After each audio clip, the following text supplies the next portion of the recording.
İngilis dil dərsliyi Unit 6 Lesson 3 6-cı bölüm 3-cü dərs. Burada bizim bir oyunumuz var.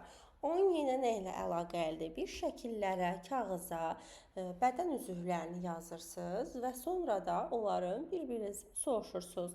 Həm məsəl üçün belə şəkildə kitabda olduğu kimi qeyri-adi şəkillər də çəkə bilərsiniz ki, məsəl üçün bu monsterdir. Məsələn 6 ayağı var, 3 dənə gözü var, tutaq ki 4 dənə əli var ki, onları cümlədə qurasınız ya da adi halda müxtəlif bədən üzvlərinin şəkillərini çəkib suallar verirsiniz ki, mənim tutaq ki 2 gözüm var. I have 2 eyes.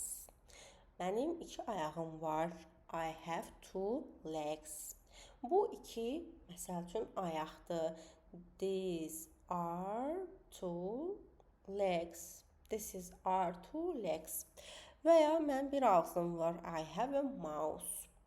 Və ya bu bir ağızdır. This is my house. Ya da this is a house. Bu ağızdır ya da mənim ağzımdır. This is my house. Gəlin hamısını bir də yenidən oxuyaq. I have 6 legs. Mənim 6 ayağım var. These are my 6 legs. Bunlar mənim 6 ayağımdır. I have a mouth. Mənim ağzım var, yəni bir ağzım var. Article işlətmiş, yəni bir deməkdir. This is my mouth. Bu bir ağızdır. Bu mənim ağzımdır. Kimi tərcümə edə bilərik. Keçirik digərinə. Lesson 4. 4-cü dərs. Burada şəkildə görürsünüz halqaların içində göz, əl, burun, ayaq və baş.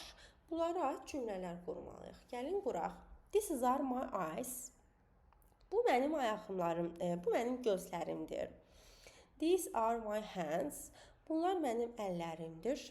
Burada yenə nəyə diqqət edirik? Are-la işlədirik çoxlu, hands əllər. Ona görə are eləməli. Is işlətmək doğru olmaz. This is my nose. Bu mənim burnumdur. Burun bir olduğu üçün is işlədirik və this eləyirik.